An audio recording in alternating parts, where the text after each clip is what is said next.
La guerra civil siria acaba de dar un giro inesperado. Los rebeldes han capturado la ciudad de Alepo, la segunda más importante del país.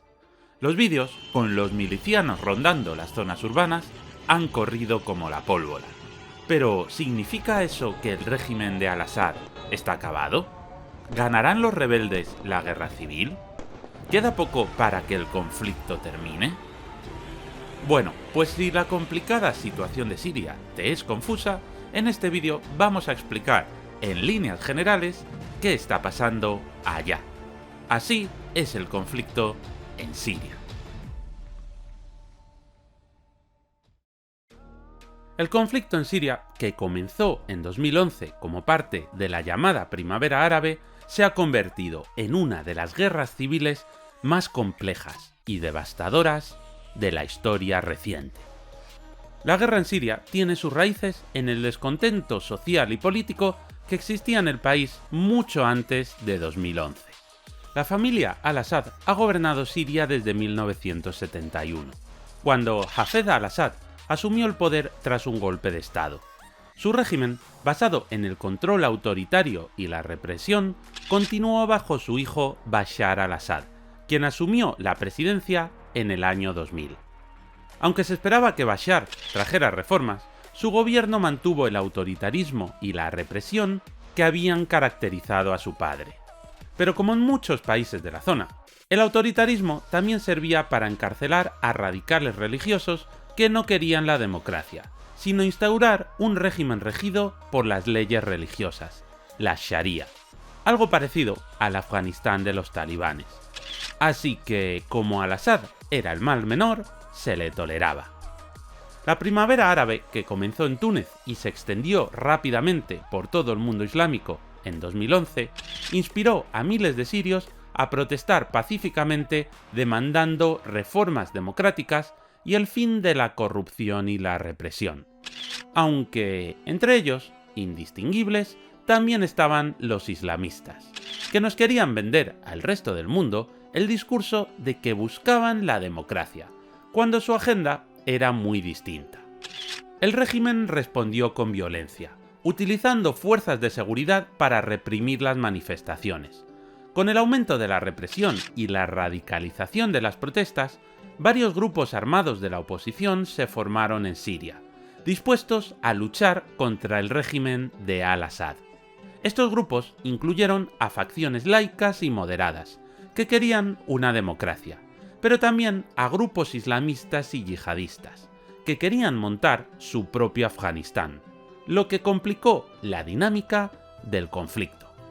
Y si esta lucha a tres bandas te parece poco, los kurdos también se rebelaron, tratando de crear sus propias regiones con el sueño de que algún día nazca el Gran Kurdistán, de lo que hablaremos más adelante. Porque mira, este es el mapa étnico de Siria. Las áreas rayadas son desiertos sin población, pero en verde es donde viven los árabes suníes, que son la mayoría. En rojo podemos ver a los árabes que siguen la secta del alauismo, una rama menor del Islam chií, y que es la que profesa la familia de Al-Assad. En amarillo están las zonas de mayoría kurda. Los kurdos son una etnia distinta. No son árabes, aunque sí que profesan el Islam suní. Y luego, en un montón de colores, hay muchísimas etnias o ramas religiosas distintas. Como ves, es bastante complicado. Pues bien, al estallar esta guerra a cuatro bandas, con Al-Assad luchando por mantener el poder, los kurdos por tener su propio estado, la oposición democrática intentando crear un país democrático, o eso decían, y los islamistas queriendo crear su paraíso terrenal, quienes cogieron más ventaja fueron los más motivados, los que tenían a no sé cuántas vírgenes esperándoles en el cielo. Es decir, te puedes imaginar a quiénes.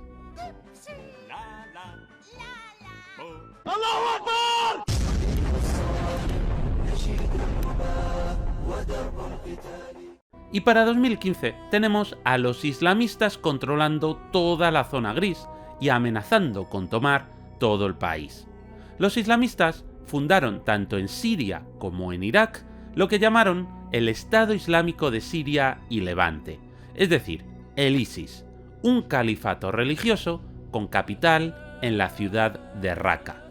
Y es que los islamistas del ISIS, que seguían el Islam suní y estaban liderados por Abu Bakr al-Baghdadi, quien se autoproclamó califa, no solo querían imponer su visión religiosa, sino que querían acabar con aquellas etnias que no les seguían el rollo, como los kurdos, o con aquellos que no seguían su religión, como los drusos o los asirios, o incluso con los musulmanes que no eran suníes, como los alawitas o los chiíes.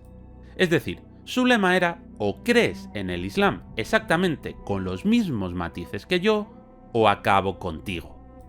Eso suponía que la población de las zonas marcadas en verde, los árabes suníes, serían respetados, mientras que el resto de colores serían forzados a convertirse al sunismo o serían asesinados.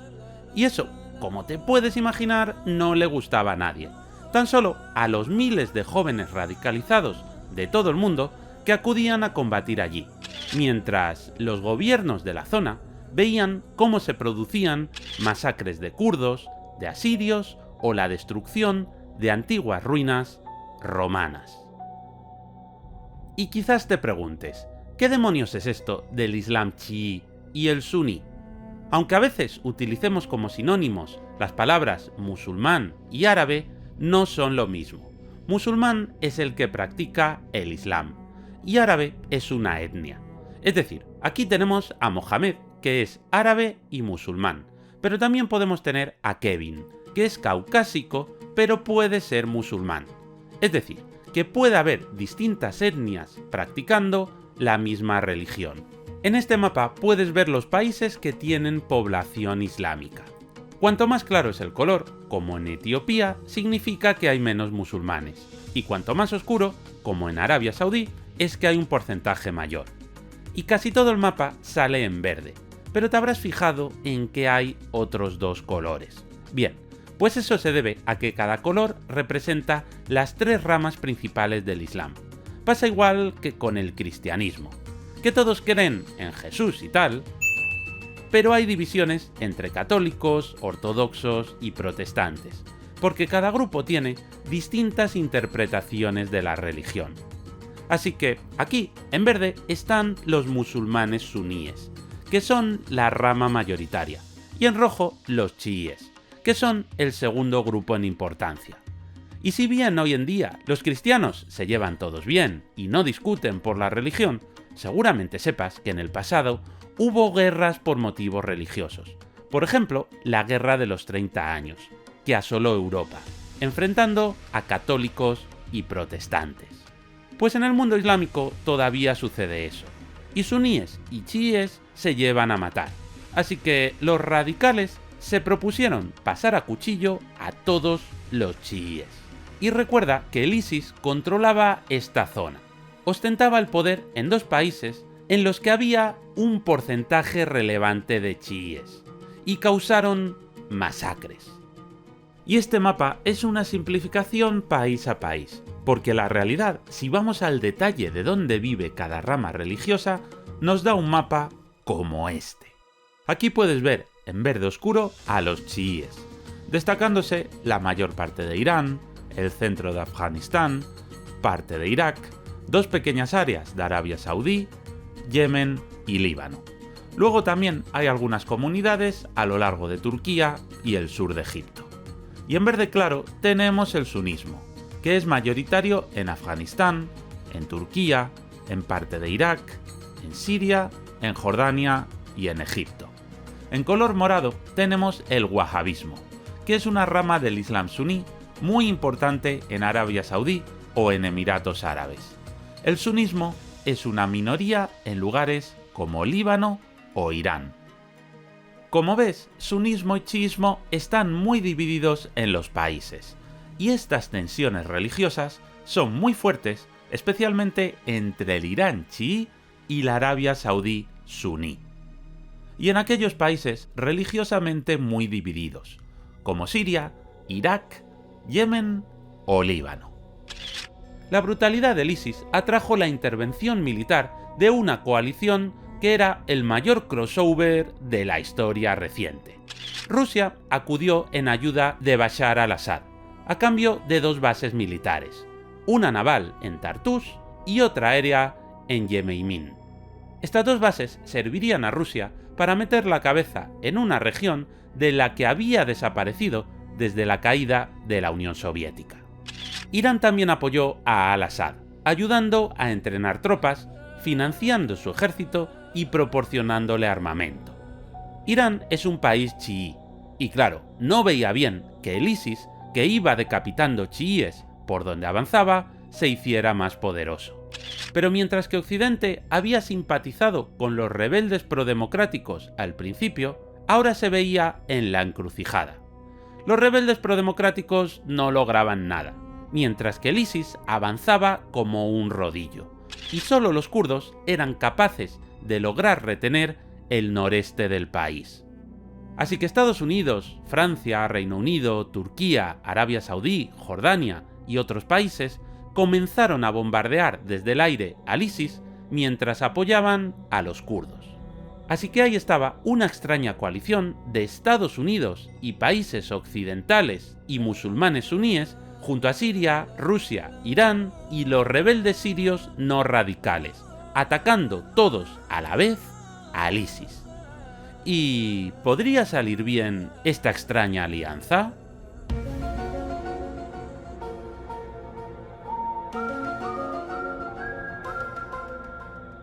Pues, sorprendentemente, sí. Atacado desde todas direcciones, el califato del ISIS se desmoronó, y para el año 2018 apenas controlaba territorio.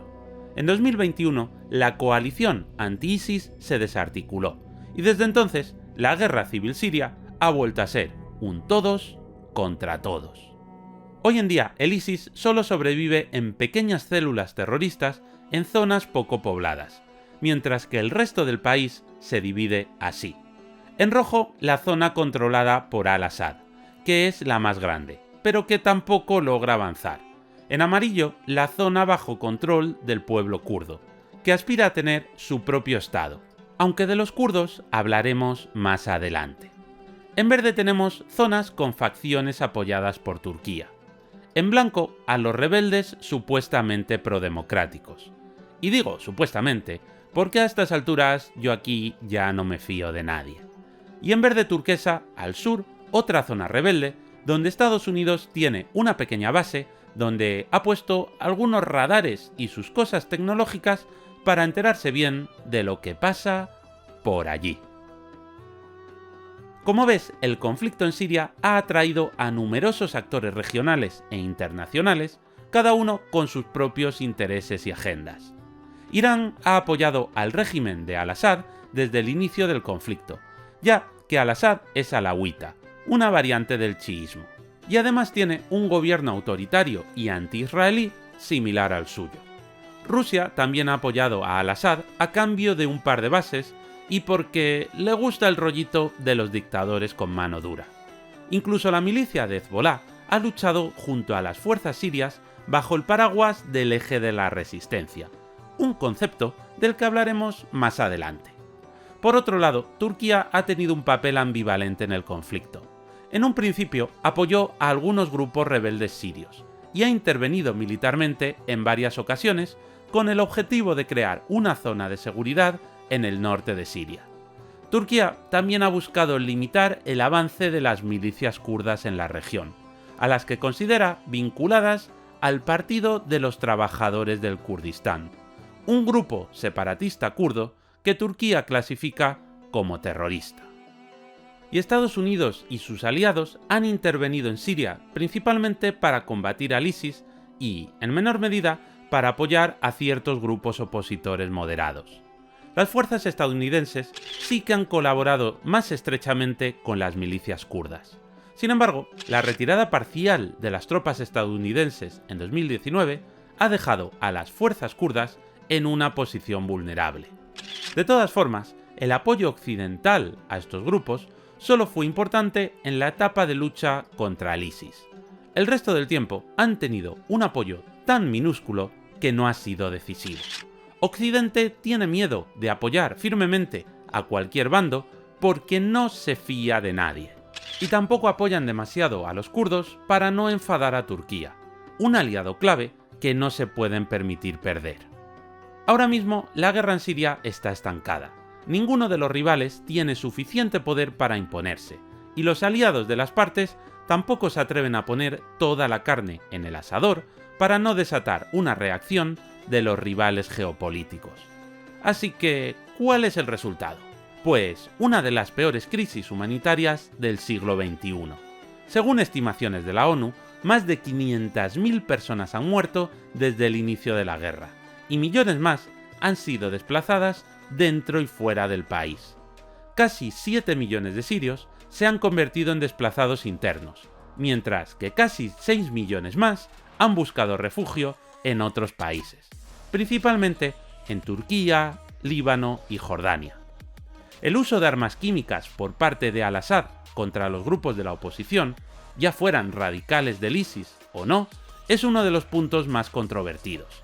Recuerda a lo que hizo Saddam Hussein en los años 90, cuando bombardeó pueblos kurdos con armas químicas para vengarse de que estuvieran en su contra. Así que la situación parece no tener solución. ¿Apoyamos a un dictador que no ha dudado en lanzar ataques químicos contra su población y que se niega en rotundo a crear un sistema democrático justo?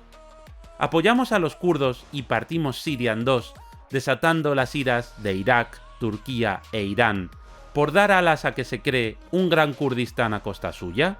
¿Apoyamos a los rebeldes prodemocráticos que, en todas las democracias árabes, han demostrado no ser democráticos?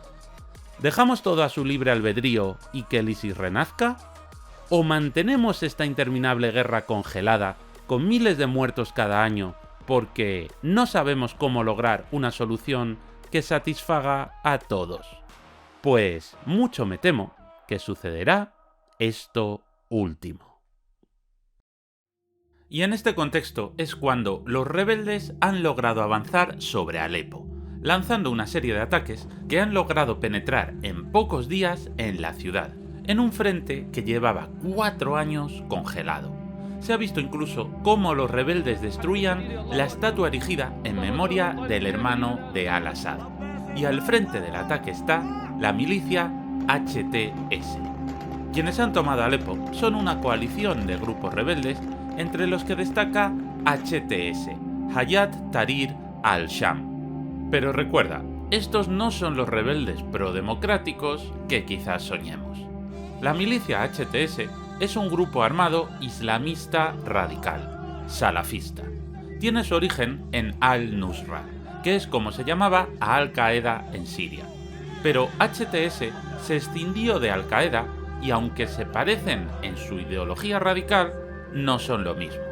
Además, HTS también ha sido hostil al Estado Islámico. Todos yihadistas, todos radicales, pero todos llevándose mal entre sí, porque la única interpretación buena de la religión es la suya. Esta historia me suena. Lo más sorprendente, o no, es que Turquía apoya directamente a HTS. Ya sabemos que a Erdogan le gusta el fundamentalismo islámico siempre y cuando no vaya cortando cabezas. Turquía no se siente nada incómoda con los gobiernos teocráticos. Le gusta el islamismo de línea dura, pero tampoco el horror que fue el ISIS. Así que la cuestión, ahora que ha caído Alepo en manos de la oposición, es: ¿significa esto que el fin de la guerra está cerca? Pues a ver, no soy adivino, pero creo que no. El principal problema que tiene Al-Assad es que Rusia, su gran aliada, está tremendamente debilitada por el enorme castañazo que se ha dado en Ucrania, donde 3 años después sigue empantanada. Y sin Rusia, Al-Assad apenas puede resistir. Pero si acaso Putin lograra la paz en Ucrania en los próximos meses, entonces sí que podría centrarse en ayudar a Al-Assad de nuevo. Así que pueden pasar muchas cosas, y la realidad es que tenemos muy poca información verídica sobre cuán fuertes son las milicias que han tomado Alepo y cuán fuerte sigue siendo el ejército sirio. Lo que suceda depende de estos 3 factores. Si Rusia puede volver a apoyar en condiciones a Al-Assad terminando la guerra en Ucrania. si las milicias lideradas por HTS demuestran ser más fuertes de lo que habían sido hasta ahora, y si el ejército sirio logra mantener la cohesión, porque también podría acabar derrumbándose como un castillo de naipes, que es lo que le ha sucedido en Alepo. Aunque una cosa debemos tener clara: para Rusia, Siria no es la prioridad. Su prioridad es doblegar a Ucrania. No va a firmar una paz desventajosa con Kiev para ir a salvar a Al-Assad. Así que cada día que resista Ucrania perjudicará a Al-Assad. No sabemos cómo terminará esto. Llevamos así desde 2011, casi 14 años.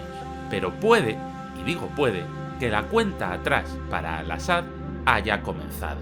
Si lo que viene después es mejor o peor, pues bueno, será muy discutible.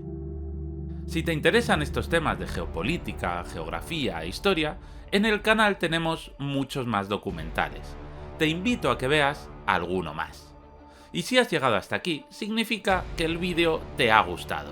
Así que solo te voy a pedir que le des like, que te suscribas y que actives la campanita de las notificaciones. Incluso si te ha encantado, puedes plantearte hacerte miembro del canal, para así apoyar con una pequeña cantidad al mes a que podamos seguir adelante con este maravilloso proyecto de divulgación. Una pequeña acción como esta es fundamental para que el canal pueda seguir funcionando. Muchas gracias y hasta pronto.